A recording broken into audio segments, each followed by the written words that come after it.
Just in case you haven't finished Final Fantasy VII Remake, there will be massive spoilers in this video, but if you have finished, stick around and enjoy the show. What's up everyone, Soldier First Class here, and today's mission, we're going to discuss 5 questions that Final Fantasy VII Remake Part 2 needs to answer. If you've finished Final Fantasy VII Remake, you undoubtedly have a lot of questions, new players especially, given the prior knowledge you would need for some of the subtle and not so subtle references. With the Ultimania translations trickling out over the last few weeks, we're still left with more questions than answers. Sometimes it felt like everything was set up with little payoff, which makes the wait that much harder for Part 2. So today I want to dive into those questions and what payoffs should happen in Game 2 that were set up in Part 1. Question number 5 revolves around Roche. Roche was an interesting character with a taste for the dramatic. His anime-style personality and adrenaline-fueled segment ended as quickly as it began. For a named soldier character, he didn't spend much time on screen and felt like a major character that just didn't have enough time to really shine. While I loved the character and the work his voice actor did, Roche felt like something forced into Chapter 4 to give it a boss fight.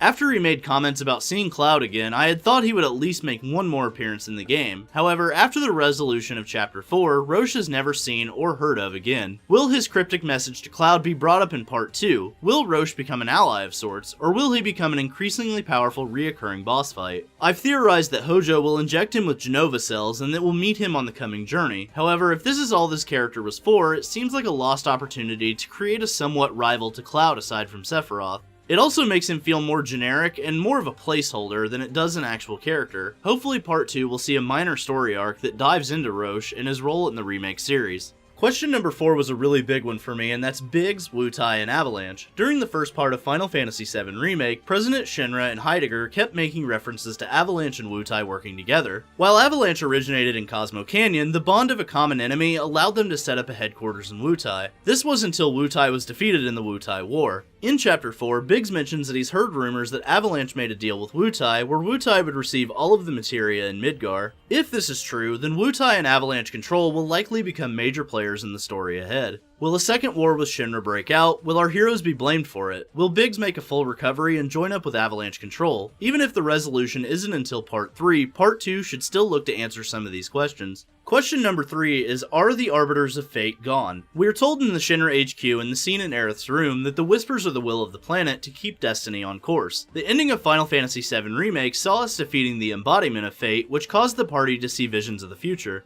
Red 13 claims that the original ending, which takes place 500 years after the events of the original, is the bad ending. After appearing to be destroyed and gold sparkles raining down over Zack and Midgar, are they really gone though? If they are the will of the planet, then the planet could just make more of them. Needless to say, I'm not sure if they're actually officially gone. We know from the weapons that the planet can create things at will and use them for its protection. Could the Watchmen of Fate make a return, or were they just a plot point needed to get the developers' point across about change in the series? And are they possibly tools used by Sephiroth, and his infection of the lifestream caused Aerith and Red to be misinformed? I'd look for them to make a return in Part 2. Questions number 1 and 2 are really big ones, but number 2 is, who is the second Sephiroth? After the Ultimania segment about Sephiroth was translated, we learned that there is a second Sephiroth that's not the one from the North Crater. The North Crater Sephiroth is the one seen using clones and Jenova in his image, and also appearing in Cloud's flashbacks. However, when the party reaches the end of the Broken Highway, something about this Sephiroth is clearly different. Sprouting his signature One Wing from Advent Children, this Sephiroth takes you to the Singularity, where he gives Cloud a cryptic message and disappears.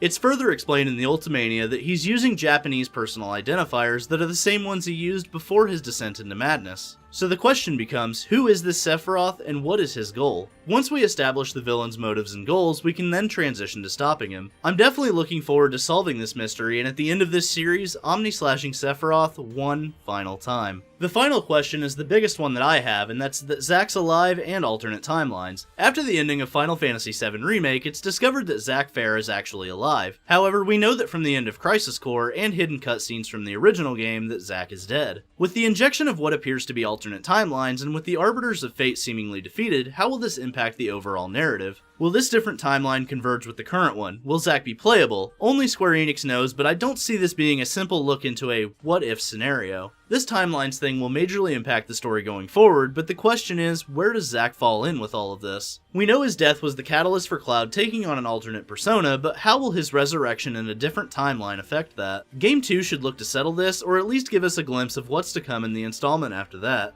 Overall, these were 5 questions that I believe Part 2 of Final Fantasy VII Remake absolutely needs to answer. There were a lot of setups with very few payoffs, and Part 2 needs to establish some of those payoffs. While I understand that some elements of the story are long plays, and these questions give us something to talk about while we wait for Part 2, eventually they'll need to be answered in a satisfying way. Since we don't know the exact amount of parts this series will be, I expect Game 2 to really come out firing on all cylinders, resolving conflicts set up by Part 1, and setting up Part 3 with the major threat looming overhead. So what do you think, soldiers? What questions do you want answers to in Final Fantasy VII Remake Part 2? Before I go, I'd love to give a special shout out to my new patrons Liam Taylor, S. Gray, Albert Wesker, MJ Gallagher, and Marcos Gonzalez. Thanks for making my dreams of becoming a full-time content creator that much closer to reality. Congratulations on your promotion to Soldier First Class. Shout out to all of the new patrons and the rest of the ranks of Soldier. Thanks for watching, and don't forget to omni-slash that like button. Let me know in the comments section below what questions you'd like to see answered in Final Fantasy VII Remake Part 2, subscribe to the channel, and ring that notification bell to join the ranks of Soldier today. And for all the latest Final Fantasy VII Remake news, rumors, and trailers, I'm Soldier First Class, and I'm on to the next mission.